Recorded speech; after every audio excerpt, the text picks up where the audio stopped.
नमस्कार शेतकरी बांधवांनो, पीक विमा भरलेल्या शेतकऱ्यांना मिळणार हेक्टरी 18,900 रुपये।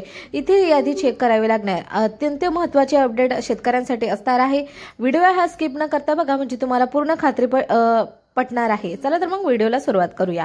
महाराष्ट्रात 2016च्या खरीप हंगामापासून प्रधानमंत्री पीक विमा योजना राबवण्यात येत आहे। आता महाराष्ट्र सरकारने या योजनेत मोठा बदल करण्याचा निर्णय घेतला आहे।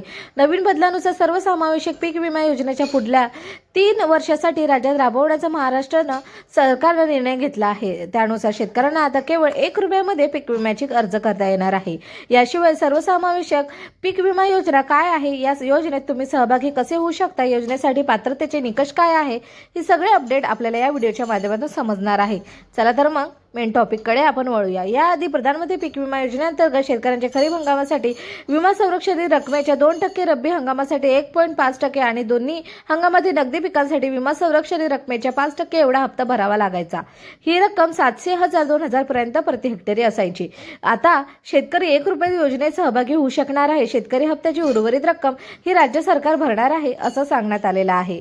बिगर कर्जदार शेतकऱ्यांसाठी ही योजना ऐच्छिक करण्यात आली आहे। याशिवाय भाडेतत्वावरती शेती करणारे शेतकरी हा योजनेसाठी अर्ज करू शकणार आहेत। खरीप हंगामातील भात, धान, खरीप ज्वारी, बाजरी, नाचणी, मूग, उडीद, तूर, मका, भुईमूग, कारळे, तीळ, सूर्यफूल, सोयाबीन, कापूस, खरीप कांदा या पिकांसाठी विमा संरक्षण लागू असेल। तर रब्बी हंगामातील गहू आणि ज्वारी, रब्बी हरभरा आणि उन्हाळी भात, उन्हाळी भुईमूग, रब्बी कांदा या पिकांसाठी विमा संरक्षण लागू असेल।